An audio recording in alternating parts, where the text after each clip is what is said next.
ಮತ್ತೆ ಅವರು ಕೃಷಿ ಮಾಡ್ತಾ ಒಂದು ಕುರಿ ಸಾಕಾಣಿಕೆಯಲ್ಲಿ ಅತಿ ಹೆಚ್ಚು ಲಾಭ ಹೇಗೆ ಗಳಿಸ್ಬೋದು, ಅದರಲ್ಲಿ ಎಷ್ಟು ನಷ್ಟ ಇದೆ, ನಾವು ಕಮ್ಮಿ ಬಂಡವಾಳದಿಂದ ಹೇಗೆ ಕುರಿ ಸಾಕಾಣಿಕೆ ಮಾಡೋದನ್ನ ಅವರು ನಿರತರವಾಗಿ ಮಾಡ್ಕೊಂಡಿರೋದ್ರಿಂದ ನಾನು ಸಹ ಈ ಅವರ ಒಂದು ಫಾರಂಗೆ ಬಂದು ಇವತ್ತು ಜನರುಗಳಿಗೆ ಒಂದು ಸಂದೇಶ ರವಾನಿಸ್ಬೇಕಂತ ಹೇಳಿ ಒಂದು ವಿಡಿಯೋ ಮುಖಾಂತರ ತೋರಿಸ್ತಾ ಸ್ನೇಹಿತರೆ. ಬನ್ನಿ ಸ್ನೇಹಿತರೆ, ಅವ್ರನ್ನ ಕಾರ್ಯಕ್ರಮಕ್ಕೆ ಅವ್ರನ್ನ ಕರೆ ಮಾಡ್ಕೊಳ್ಳೋಣ.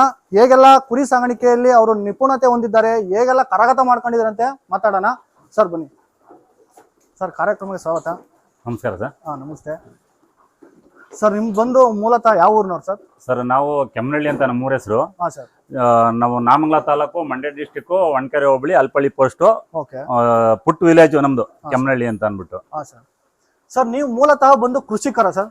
ಕೃಷಿಕರೇ ಹೌದು. ನಮ್ಮ ತಂದೆ ತಾಯಿ ಎಲ್ಲ ನಡ್ಸ್ಕೊಂಡು ಹೋಯ್ತಾ ಇದ್ರು. ಓಕೆ. ನಾವು ಮೊದಲು ಏನ್ ಮಾಡ್ಬಿಟ್ಟು ಬೆಂಗಳೂರು ಹೊಂಟೋಗ್ಬಿಟ್ಟಿದೀವಿ, ಎಲ್ಲ ಬೇಡ ಅನ್ಬಿಟ್ಟು. Okay sir. ಬೆಂಗಳೂರಿಗೆ ಹೋಗಿ ಅಲ್ಲಿ ಒಬ್ರು ಕೈ ಕೆಳಗಡೆ ಯಾಕೆ ಕೆಲಸ ಮಾಡ್ಬೇಕು ಅಂತ ಅನ್ಬಿಟ್ಟು ನಾವೇನ್ ಮಾಡ್ದು, ಈಗ ಕುರಿ ಸಾಗಾಣಿಕೆ ನಮ್ಮ ತಂದೆಯ ವೃತ್ತಿ ಜೀವನ ಯಾಕೆ ನಡ್ಸ್ಕೊ ಹೋಗ್ಬಾರ್ದು ಅಂತ ಅನ್ಬಿಟ್ಟು ನಾವು ಇದನ್ನ ಕಂಟಿನ್ಯೂ ಮಾಡ್ಕೊಂಡು ಬಂದಿದೀವಿ ಇವಾಗ. ಹಾಗಾಗಿ ಇವಾಗ ಸ್ಟಾರ್ಟ್ ಮಾಡಿದ್ವಿ ಬೆಂಗಳೂರಿಂದ ಬಂದು ನಾವು. ಹಂಗಾಗಿ ನಾವು ಪಂಚಾಯತಿಲಿ ಕೆಲಸನ ವರ್ಕ್ ಮಾಡ್ಕೊಂಡು ಪಾರ್ಟ್ ಟೈಮ್ ಅಲ್ಲಿ ಕುರಿ ಇದ್ ಮಾಡ್ಕೊಂಡು ಇದೀವಿ, ಸಾಗಾಣಿಕೆ ಮಾಡ್ಕೊಂಡು. ಮಾಡೋದ್ರಿಂದ ಲಾಭ ಸಿಗುತ್ತಾ, ಇಲ್ಲ ಕಮ್ಮಿ ಬಂಡವಾಳದಿಂದ ಮಾಡಿದ್ರೆ ಲಾಭ ಸಿಗುತ್ತಾ, ಇಲ್ಲ ಯಾವ ತಳಿ ತಮ್ಮಂದು ನಾವು ಸಾಗಾಣಿಕೆ ಮಾಡಿದ್ರೆ ಹೆಚ್ಚು ಲಾಭ ಸಿಗುತ್ತೆ ಅಂತ ಹೇಳಿ ಈಗಿನ ಯುವಕರಿಗೆ ಏನ್ ಸಂದೇಶ ಕೊಡ್ತೀರಾ ಸರ್ ನಿಮ್ ಕಡೆಯಿಂದ? ಫಸ್ಟ್ ನಾವು ಬಂಡೂರ್ ಸಾಕಿದ್ದು. Okay sir. ಬಂಡೂರ್ ಸಾಕೋದಕ್ಕೂ ಈ ಅಮೀನ್ಗಾಡಿ ಎಳಗ ಮರಿ ಸಾಕೋದಕ್ಕೂ ಭಾರಿ ಡಿಫ್ರೆಂಟ್ ಇದೆ. Okay okay sir. ಬಂಡೂರಲ್ಲಿ ಬೆಳವಣಿಗೆ ಒಂದ್ ಸ್ವಲ್ಪ ಕಮ್ಮಿ ಬರ್ತದೆ. ಓಕೆ. ಈ ಅಮೀನ್ಗಾಡದಲ್ಲಿ ತಿಂಗಳಿಗೆ 7 kg ತರ ಡೆವಲಪ್ ಆಗುತ್ತೆ. ಹಂಗಾಗಿ ಅಮೀನ್ಗಾಡ ಎಳಗ ಮರಿಗಳನ್ನ ಸಾಕಿದ್ರೆ ಉತ್ತಮ, ಚೆನ್ನಾಗಿ ಮರಿ ಡೆವಲಪ್ ಆಗುತ್ತೆ. Okay sir. ಈಗ ನೀವು ಶೆಡ್ ನ ನಿರ್ಮಾಣ ಮಾಡಕ್ಕೆ ಎಷ್ಟೆಲ್ಲ ಇನ್ವೆಸ್ಟ್ ಮಾಡಿರಾ, ಅಂದ್ರೆ ಎಷ್ಟು ಖರ್ಚು ಮಾಡಿ ನೀವು ಈ ಶೆಡ್ ನ ನಿರ್ಮಾಣ ಮಾಡ್ಕೊಂಡಿದ್ದೀರಾ?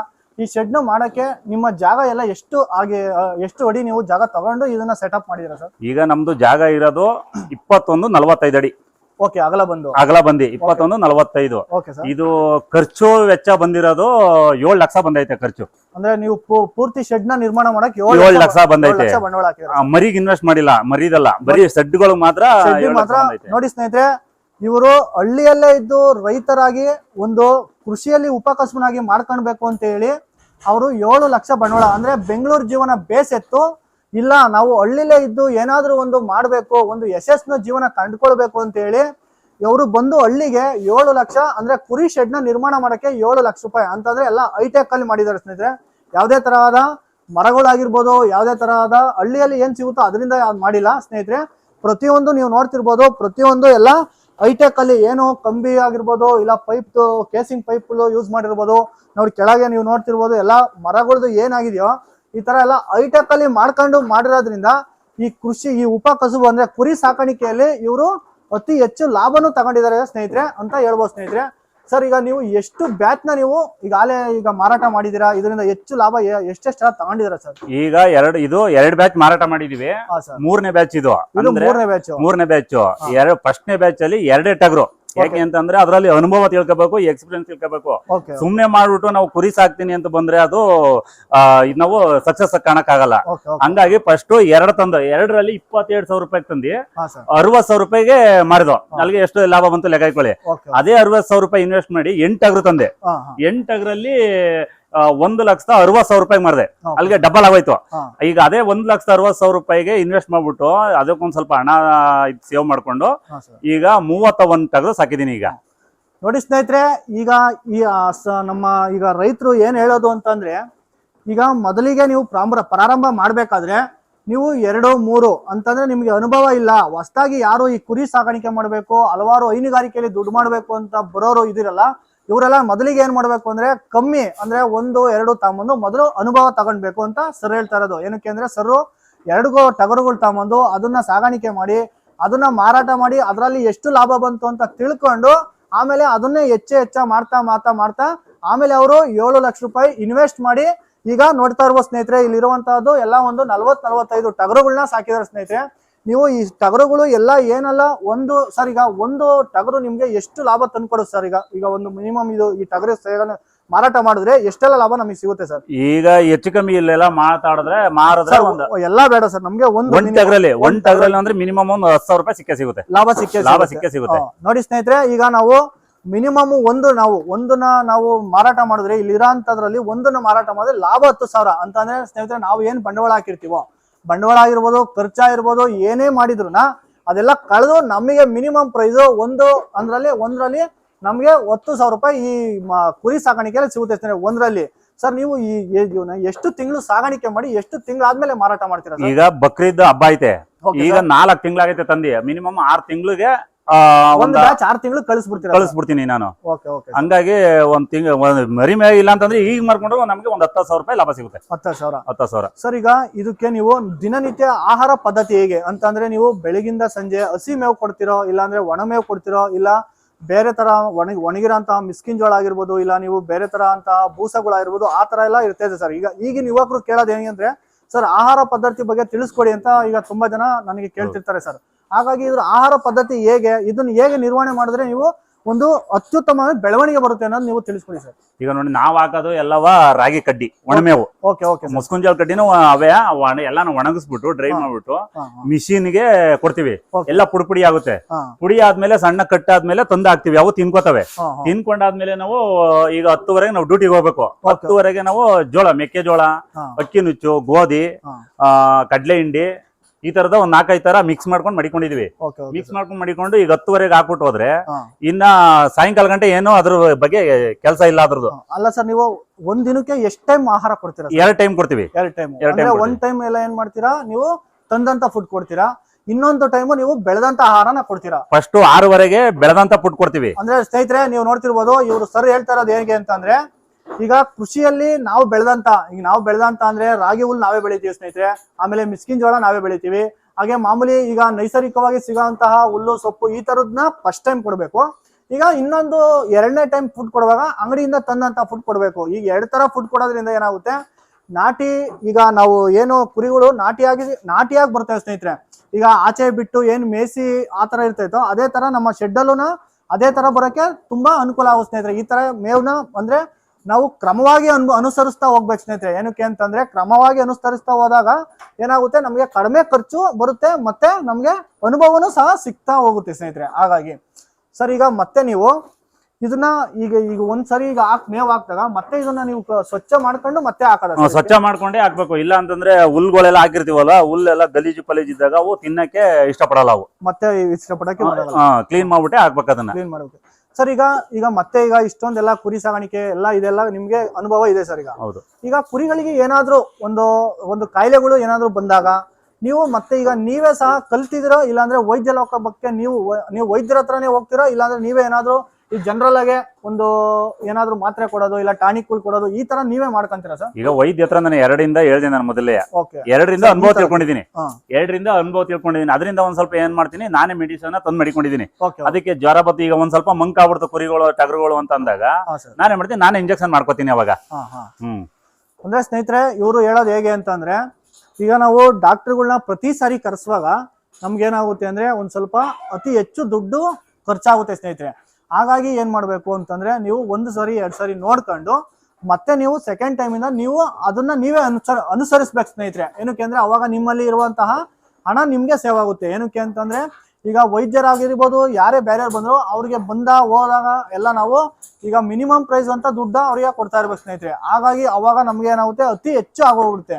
ಹಾಗಾಗಿ ನೀವು ಪ್ರತಿಯೊಂದು ಮೆಡಿಸಿನ್ ಬಗ್ಗೆ ಆಗಿರ್ಬೋದು, ಇಲ್ಲಾಂದ್ರೆ ವ್ಯಾಕ್ಸಿನೇಷನ್ ಹಾಕಿರೋದ್ರ ಬಗ್ಗೆ ಇದನ್ನ ನೀವೇನ್ ಮಾಡ್ಬೇಕು, ನೀವೇ ಸಹ ಸ್ವತಃ ಕಲ್ಕೊಬೇಕು. ಇದು ಯಾವುದೇ ತರಹದ ಅನುಭವ ಬೇಕಿರೋ ಸ್ನೇಹಿತರೆ. ಏನಕ್ಕೆ ಅಂತಂದ್ರೆ ನೀವು 1 ಸತಿ 2 ಸರಿ ನೋಡ್ಕೊಂಡ್ರೆ ನೀವೇ ಆ ಕುರಿಗಳಿಗೆ ವ್ಯಾಕ್ಸಿನೇಷನ್ ಕೊಡೋದ್ರಿಂದ ಅವಾಗ ಏನಾಗುತ್ತೆ, ನಿಮ್ಗೆ ದುಡ್ಡು ಸೇವ್ ಆಗ್ತಾ ಹೋಗುತ್ತೆ ಸ್ನೇಹಿತರೆ. ಮತ್ತೆ ಸರ್ ಈಗ ನೀವು ಇದನ್ನ ಸಾಗಾಣಿಕೆ ಮಾಡ್ತಾ ಮತ್ತೆ ನೀವು ಏನಾದ್ರೂ ಬೇರೆ ಅಂದ್ರೆ ಈ ಕುರಿನೇ ನಂಬ್ಕೊಂಡಲೇ ಬೇರೆ ವೃತ್ತಿಯಲ್ಲಿ ನೀವು ಇದೀರಾ ಸರ್? ಹೌದು, ಇದೀವಿ. ನಾವು ಪಂಚಾಯತಿಯಲ್ಲಿ ವರ್ಕ್ ಮಾಡ್ತಿದ್ವಿ ವಾಟರ್ ಮ್ಯಾನ್ ಆಗಿ. ನಮ್ಮ ಮೇಡಮ್ ಅವರು ಅಂಗನವಾಡಿ ಟೀಚರ್ ಆಗಿ ವರ್ಕ್ ಮಾಡ್ತಿದ್ವಿ. ಆದ್ರೆ ನಾವು ಆ ಪಾರ್ಟ್ ಟೈಮ್ ಅಲ್ಲಿ ಯಾವ್ದು ಫ್ರೀ ಇರ್ತದೆ ಆ ಟೈಮಲ್ಲಿ ಮಾತ್ರ ಕುರಿ ಸಾಗಾಣಿಕೆ ಮಾಡ್ಕೊಂಡು ಹೋಗ್ತಾ ಇದ್ವಿ ಸ್ನೇಹಿತರೆ.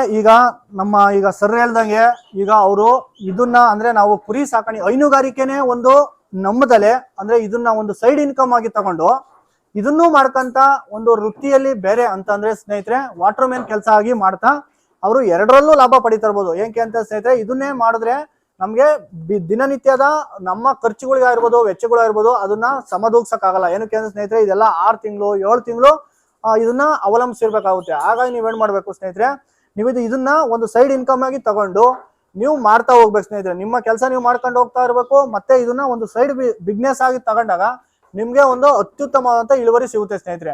ಸರ್ ಇಷ್ಟೆಲ್ಲ ನೀವು ಮಾಡಿದ್ರಲ್ಲ, ನಿಮ್ಗೆ ಬೆನ್ನೆಲುಬಾಗಿ ಸರ್, ಈ ಬೆನ್ನೆಲುಬಾಗಿ ಅಂತಂದ್ರೆ ಇಲ್ಲ ನಿಮ್ ತಾಯಿ ಇರ್ಬೋದು, ಇಲ್ಲ ನಿಮ್ಮ ಧರ್ಮ ಪತ್ನಿ ಇರ್ಬೋದು, ಈ ತರ ನಿಮ್ಗೆ ಯಾರು ಸಪೋರ್ಟ್ ಸರ್? ಇನ್ನು ನಿಮ್ಗೆ ಯಾರು ಇನ್ಸ್ಪಿರೇಷನ್ ಯಾರು ಸರ್? ಅದ್ರ ಬಗ್ಗೆ ಹೇಳಕ್ಕೆ ಆಗದೇ ಇಲ್ಲ ಇವಾಗ. ಹೌದು ಸರ್. ನೋಡಿ ಇಲ್ಲಿ ಇವರೇ ನಮ್ ತಾಯಿಯವರು, ಇವರು, ಆಮೇಲೆ ಅವರು ನಮ್ಮ ಮಿಸ್ಸಸ್, ಓಕೆ, ಆಮೇಲೆ ನನ್ನ ಮಗ ಒಬ್ಬ ಇದ್ದಾನೆ 9th ಕ್ಲಾಸ್ ಹೋಗಿದ್ದಾನೆ. ಅವ್ರು 3 ಜನ ಫುಲ್ ಸಪೋರ್ಟ್ ಮಾಡ್ತಾರೆ. ಈಗ ನಾವ್ ಇಲ್ದೇ ಇರೋ ಟೈಮ್ ಅಲ್ಲಂತೂ ಇವ್ರೆ ನಮ್ ತಾಯಿಯರದೇ ಇನ್ಚಾರ್ಜ್ ಎಲ್ಲ ಅವ್ರದ್ದು, ಅವರೇ ನೋಡ್ಕೊಳ್ಳೋದು ಇವ್ರೆ. ಅಮ್ಮ ಈಗ ನೀವು ಮಗಂಗೆ ಕುರಿ ಸಾಗಾಣಿಕೆಗೆಲ್ಲ ನೀವು ಸಪೋರ್ಟ್ ಮಾಡ್ತೀರಾ?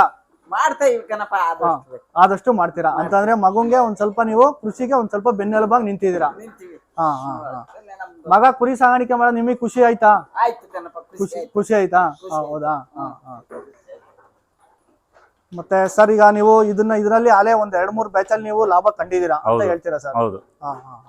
ಸರ್ ಇದನ್ನ ಮಾಡೋದ್ರಿಂದ ಲಾಭ ಇದೆಯಾ ಸರ್? ಖಂಡಿತ ಇದೆ. ಅಂದ್ರೆ ಹುಷಾರಾಗಿ ನೋಡ್ಕೋಬೇಕು ಅದನ್ನ, ಎಚ್ಚರಿಕೆಯಿಂದ. ಸರ್ ನೀವು ಅಲ್ಲೇ ನೋಡ್ಕೊಂಡೆ ಮಾತಾಡಿ. ಎಚ್ಚರಿಕೆಯಿಂದ ನೋಡ್ಕೋಬೇಕು. ಇಲ್ಲ ಅಂತಂದ್ರೆ ಜ್ವರ ಬರ್ತದೆ ತಡಿ ಅಂದ್ಬಿಟ್ಟು ಎಲ್ಲೋ ಹೊಂಟೋದ್ರೆ ಜ್ವರ ಬಂದಿರ್ತದೆ, ಅದಕ್ಕೆ ಒಂದ್ ಸ್ವಲ್ಪ ಚೆಕ್ ಮಾಡ್ಕೊಂಡು ನಾವೇ ನಮ್ದೇ ಆದ ಒಂದ್ ಮೆಡಿಸಿನ್ ಮಾಡ್ಕೊಂಡು ಹೋಗ್ಬೇಕು. ಈಗ ಸರ್ ಹೇಳ್ದಂಗೆ ಡಾಕ್ಟರ್ ಬಂದ್ರೆ ಈಗ 500,000 ತಗೊಳ್ದೆ ಯಾರು ಹೋಗಲ್ಲ, ಅವರು ತಗೊಂಡೇ ತಗೋತಾರೆ. ಹಂಗಾಗಿ ಖರ್ಚುಗಳು ಇನ್ವೆಸ್ಟ್ಮೆಂಟ್ ಜಾಸ್ತಿ ಆಯ್ತಾ ಬರ್ತಾ ಇರ್ತದೆ. ಅಲ್ಗಾಗಿ ಅವೆಲ್ಲ ನಾವು ನೋಡ್ಕೊಂಡಿದ್ರೆ ಒಂದ್ ಸ್ವಲ್ಪ ಇನ್ವೆಸ್ಟ್ಮೆಂಟ್ ಖರ್ಚು ಕಮ್ಮಿ ಆಗ್ತಾ ಬರ್ತಾ ಇರ್ತದೆ, ಕಮ್ಮಿ ಆಗ್ತಾ ಬರುತ್ತೆ. ಇಲ್ಲ ಅಂತಂದ್ರೆ ನಾವು ತಿಳಿದಿಲ್ಲ ಅಂತಂದ್ರೆ ಡಾಕ್ಟರ್ನೇ ಕರೆಸ್ತೀನಿ ಅಂತಂದ್ರೆ ಒಂದ್ ಟಗರು ಈಗ ಹುಷಾರಿಲ್ಲ ಅಂತ ಅಂದ್ಬಿಟ್ರೆ ಅವ್ರು ಬರ್ದೆ 500 ರೂಪಾಯಿ ಕಮ್ಮಿ ಯಾರು ಹೋಗಲ್ಲ ಅವರು. ಹಂಗಾಗಿ ನಾವೇ ತಿಳ್ಕೊಂಡಿದ್ರೆ ಉತ್ತಮ. ಸರ್ ಈಗ ಇನ್ನೊಂದು, ನೀವು ಹೆಣ್ಮೇಕನೆ ಸಾಕ್ದಲೆ ಬರೀ ಟಗರುನೇ ಸಾಕ್ತಾ ಇದೀರಾ ಅಂತಂದ್ರೆ ಬರೀ ಟಗರಲ್ಲೇ ನೀವು ಲಾಭ ಕಂಡಿದಿರದ? ಇಲ್ಲ ಅಂದ್ರೆ ಮರಿ, ಈಗ ಹೆಣ್ಮರಿ ಸಾಕೋದ್ರಿಂದ ನಿಮ್ಗೆ ಹೆಚ್ಚುತ್ತಾ ಹೋಗ್ತಾ ಇದೆ ಸರ್? ನಾವು ಹೆಣ್ಮರಿ ಸಾಕಿಲ್ಲ, ನಾವು ಹೆಣ್ಮರಿ ಸಾಕಿಲ್ಲ, ಬರೀ ಟಗರುಗಳನ್ನೇ ಸಾಕಿರೋದು ನಾವು. ಅಂದ್ರೆ ನೀವು ಪ್ರಾರಂಭ ಮಾಡಿದಾಗಿಂದ ಟಗರುಗಳೇ ನಿಮ್ಗೆ ಅತಿ ಹೆಚ್ಚು ಲಾಭ ಕೊಟ್ಟಿದೆ. ಹೌದು ಸ್ನೇಹಿತರೆ, ನೀವು ನೋಡ್ಬೋದು. ಮತ್ತೆ ನೀವು ಟಗರು ಸಾಗಾಣಿಕೆ ಮಾಡ್ತಾನೆ ಬೇಕಾದ್ರೂ ಲಾಭ ತಗೋಬಹುದು. ಇಲ್ಲ ಅಂತಂದ್ರೆ ನೀವು ಹೆಣ್ಣು ಮರಿಗಳು ತಗೊಂಬಂದು ಸಾಗಾಣಿಕೆ ಮಾಡೋದ್ರಿಂದ ಏನಾಗುತ್ತೆ ಅಂತಂದ್ರೆ ಮರಿಗಿನ್ನ ಮರಿ ಹೆಚ್ಚಾಗ್ತಾ ಹೋಗ್ತದೆ ಸ್ನೇಹಿತರೆ. ಏನಕ್ಕೆ ಅಂದ್ರೆ ಈಗ ವರ್ಷಕ್ಕೆ 2 ತಳಿ ಕೊಟ್ರೆ ನಿಮ್ಗೆ ಏನಾಗುತ್ತೆ, ವರ್ಷಕ್ಕೆ ಒಂದು ಇದ್ರೆ ಒಂದಕ್ಕಿಂತ ಒಂದು ಡಬಲ್ ಆಗುತ್ತೆ. ಆಗ 2 ಇಳಿದ್ರೆ ಈ ತರ ಹಿಂಗೆ ಹೆಚ್ಚುತ್ತಾ ಹೋಗ್ತದೆ ಸ್ನೇಹಿತರೆ. ನೀವು ಸಾಗಾಣಿಕೆ ಮಾಡೋರು, ಕುರಿ ಸಾಗಾಣಿಕೆ ಮಾಡೋರು, ಹೆಣ್ಣಾಗ್ಲಿ ಗಂಡಾಗ್ಲಿ, ಒಟ್ನಾಗೆ ನಿಮ್ಮ ಕೆಲಸದ ಮೇಲೆ ನೀವು ನಿಷ್ಠೆಯಿಂದ ಮಾಡಿದ್ರೆ ಈ ತರ ಸಕ್ಸಸ್ ನೀವು ನೋಡ್ತಿರ್ಬೋದು ಸ್ನೇಹಿತರೆ. ಯಾವ ತರ ಫಲ ಬಂದಿದೆ ಅಂತ ನೀವೇ ನೋಡ್ತಿರ್ಬೋದು. ಈ ತರ ಸಕ್ಸಸ್ ನ ಕಾಣ್ಬೋದು ಅಂತ ಹೇಳಿ ನಮ್ಮ ಈಗಿನ ರೈತ ನಮ್ ಸರ್ ಆಗಿರ್ಬೋದು, ಇವರು ಈ ತರ ತಿಳಿಸ್ತಾ ಇದ್ದಾರೆ ಸ್ನೇಹಿತರೆ. ಈಗ ನೀವು ಜೋಳ ತರ್ತಿರಲ್ಲ ಸರ್, ಈಗ ನೀವು ಅಂಗಡಿಯಲ್ಲಿ ಜೋಳ ತಂದು ಈಗ ಫೀಡ್ ತಂದು ಇದಕ್ಕೆಲ್ಲ ಏನ್ ಮಿನಿಮಮ್ ತಿಂಗಳಿಗೆ ಏನ್ ಖರ್ಚು ಮಾಡ್ತೀರಾ? ಮಿನಿಮಮ್ ಅಂತಂದ್ರೆ ತಿಂಗಳ ಒಂದೊಂದರ ರೇಟ್ ಚೇಂಜ್ ಆಗ್ತಾ ಇರುತ್ತೆ, ಅದು ಹೇಳಕ್ಕಾಗಲ್ಲ. ಅಂದ್ರೆ ಏನು ಮಾರ್ಕೆಟ್ ಅಲ್ಲಿ ಏನ್ ರೇಟ್ ಬೆಲೆ ಇರ್ತೈತೋ ಅದಕ್ಕೆ ನಿಗದಿತವಾಗ್ತೀರಾ ಸರ್? ಆ ತರ ಮಾಡ್ಕೋಬೇಕು ನಾವು. ಇಷ್ಟು ಈ ವರ್ಷ ಈ ಸರಿ 15 ರೂಪಾಯಿ ಇದ್ರೆ ನೆಕ್ಸ್ಟ್ ಸರಿ 20 ರೂಪಾಯಿ ಆಗ್ಬಿಟ್ಟಿರ್ತದೆ. 20 ರೂಪಾಯಿ ಅದನ್ನ ನಾವು ರೇಟ್ ಅಂತೂ ಹೇಳಕ್ಕಾಗಲ್ಲ. Okay sir. ಮತ್ತೆ ಈಗ ನೀವು ಬರೀ ಮೇಕೆಗಳನ್ನ ಬರೀ 2 ಸಾಕಿದ್ರಲ್ಲ, ಇದಕ್ಕೆ ಏನ್ ಸರ್ ಕಾರಣ ಅಂತಂದ್ರೆ ನನಗೆ ಟಗರುಗಳ ಮೇಲೆ ಭಾರಿ ಪ್ರೀತಿ ಜಾಸ್ತಿ ನನ್ಗೆ. ಈಗ ನಮ್ ತಾಯಿಯರ್ ಏನ್ ಮಾಡ್ಯಾರ, ಇರ್ಲಿ ಮಗ ತಗ ಬನ್ನಿ ಅಂದ್ಬಿಟ್ಟು ಒಂದ್ 3 ತಂದವ್ರಿ ಇವ್ರನ್ನ. ಹಂಗಾಗಿ ಒಂದ್ 3 ತಂದಿದ್ದೀನಿ ಅಷ್ಟೇ. ಅದೇ ಸ್ನೇಹಿತರೆ, ನೀವು ಮೇಕೆ ಸಾಗಾಣಿಕೆಯಲ್ಲಿ ಅದ್ರಲ್ಲೂ ಲಾಭ ತಗೋಬಹುದು. ಆದ್ರೆ ನಮ್ ಸರ್ ಏನ್ ಮಾಡಿದ್ದಾರೆ ಅಂತಂದ್ರೆ 1-2 ಇರ್ಲಿ, ನಮ್ಮ ಅನುಭವ ತಗೋಣ, ಇದ್ರಲ್ಲೂ ಯಾವ ತರ ಲಾಭ ಸಿಗುತ್ತೆ ಅನ್ನೋದೊಂದು ನೋಡೋಣ ಅಂತ ಹೇಳಿ 1-2 ಕಟ್ಟಿದ್ದಾರೆ ಸ್ನೇಹಿತರೆ. ನೀವೇ ನೋಡ್ತಿರ್ಬೋದು. ಅದು ಸಹ ಹೆಣ್ಮರಿನೇ ಸಹ ಕಟ್ಟಿದ್ದಾರೆ. 3 ಇದೆ ಸ್ನೇಹಿತರೆ, ವಾತ್ಮರಿಗಳು 3 ಇದೆ. ಇದರಲ್ಲಿ ಲಾಭ ನೋಡ್ಕೊಂಡು ಆಮೇಲೆ ಬೇರೆ ಪ್ಲಾನ್ ಮಾಡೋಣ ಅಂತ ಹೇಳಿ ಮಾಡಿದ್ದಾರೆ ಸರ್. ಈಗ 7 ಲಕ್ಷ ರೂಪಾಯಿ ಕಟ್ ಮಾಡಿ ನೀವು ಶೆಡ್ ಮಾಡಿದ್ರಿ ಅಂತ ಹೇಳಿದಿಲ್ಲ ಸರ್? ಇದನ್ನ ಈಗ ಕುರಿ ಶೆಡ್ ನ ಕೆಳಗಡೆ ಯಾವ ತರ ಪ್ಲಾನ್ ಮಾಡಿದ್ರ ಸರ್? ಕೆಳಗಡೆ ಏನ್ ಮಾಡಿದ್ವಿ, ಈಗ ಕೋಳಿ ಬಿಟ್ಕೊಂಡಿದ್ದೀನಿ 100 ಕೆಳಗಡೆ. ಅದ್ರಲ್ಲಿ ಒಂದು 50-60 ಮೊಟ್ಟೆ ಬಂದ್ರು ತಿಂಗಳಿಗೆ, ದಿನಕ್ಕಿಲ್ಲ ಅಂದ್ರೆ 600 ರೂಪಾಯಿ, 10 ರೂಪಾಯಿ ಮೊಟ್ಟೆ ಅಂತಂದ್ರೆ 600 ರೂಪಾಯಿ ತಿಂಗಳಿಗೆ ಎಷ್ಟಾಯ್ತು ಲೆಕ್ಕಕ್ಕೆ. ಆ ತರ ಇದ್ ಮಾಡಿದೀನಿ. ನೋಡೋಣ, ಅದ್ರಲ್ಲಿ ಕಮ್ಮಿ ಸಾಕಿದೀನಿ. ಇನ್ನೊಂದ್ ಸ್ವಲ್ಪ ದಿನ ಒಟ್ಕೊಂಡು ಹೋದ್ರೆ ಅದನ್ನ ಜಾಸ್ತಿ ಮಾಡ್ಬೇಕು ಅಂದ್ರೆ ಸ್ನೇಹಿತರೆ, ನೀವು ಒಂದೇ ಸರಿ ಹೈಟೆಕ್ ಶೆಡ್ ಮಾಡಿದಾಗ ಏನ್ ಮಾಡ್ಬೇಕು ಸ್ನೇಹಿತರೆ, ನೀವು ಒಂದಕ್ಕೆ ನೀವು ಅವಲಂಬಿತ ಆಗ್ಬಾರ್ದು ಸ್ನೇಹಿತರೆ. ಏನಕ್ಕೆ ಅಂತಂದ್ರೆ ಈಗ ಒಂದು ಬಂಡವಾಳ ಹಾಕಿದೀವಿ ಅಂತಂದ್ರೆ ಒಂದರಿಂದ ಇನ್ನೊಂದು ಆದಾಯ ಮೂಲಗಳು 2-3 ಇರ್ಬೇಕು ಸ್ನೇಹಿತರೆ. ಏನಕ್ಕೆ ಅಂತಂದ್ರೆ ಈಗ ಕುರಿಲಿ ಒಂದು ಆದಾಯ ಇರ್ಬೋದು, ಮತ್ತೆ ಕೋಳಿಲಿ ಆದಾಯ ಇರ್ಬೋದು. ಈ ತರ ಒಂದರಿಂದ ಒಂದು ಆದಾಯ ಬಂದಾಗ ಏನಾಗುತ್ತೆ ಅಂದ್ರೆ ಒಂದರಲ್ಲಿ ಲಾಸ್ ಆದ್ರೂ ಇನ್ನೊಂದರಲ್ಲಿ ಎತ್ತುವಂತಹ ಶಕ್ತಿ ನಮ್ಮಲ್ಲಿ ಇರ್ಬೇಕು ಅಂತ ಹೇಳಿ ಸರ್ ಈಗ ಶೆಡ್ ಮಾಡಿ, ಶೆಡ್ ಕೆಳಗಡೆ ಕೋಳಿ ಮಾಡಿ ಸ್ನೇಹಿತರೆ. ಅದನ್ನು ನಿಮ್ಗೆ ಯಾವ ತರ ಕೋಳಿ ಅಂದ್ರೆ ಒಂದೇ ಶೆಡ್ ಅಲ್ಲಿ ಕೋಳಿಗಳನ್ನು ಸಹ ಯಾವ ತರ ಮಾಡಿದಾರೆ ಅಂತ ಹೇಳಿ ಅದು ಸಹ ತಿಳಿಸ್ಕೊಡ್ತೀನಿ ಸ್ನೇಹಿತರೆ. ಸರ್ ಇದಕ್ಕೆ ಯಾವುದೇ ತರ ಕಾಯಿಲೆಗಳು ಬಂದ್ರು ನೀವೇ ತರ ಎಲ್ಲ ಟ್ರೀಟ್ಮೆಂಟ್ ನೀವೇ ಕೊಡ್ತೀನಿ ಅಂತ ಹೇಳಿದ್ರೆ ಸರ್. ಈಗ ಯಾವ ತರ ಟ್ರೀಟ್ಮೆಂಟ್ ಅಂದ್ರೆ ಯಾವ್ದಾನ ವ್ಯಾಕ್ಸಿನೇಷನ್ ಬಗ್ಗೆ ನಿಮ್ಗೆ ಏನಾದ್ರು ಅನುಭವ ಇದೆ ಸರ್? ಅಂದ್ರೆ